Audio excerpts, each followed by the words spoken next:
Hello everyone. Today we talk about how to fix the app of Azar. We go to settings.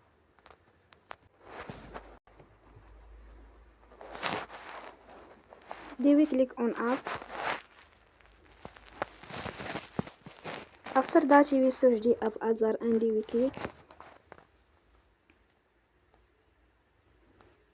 Then you will on for stop. After that you will go to storage.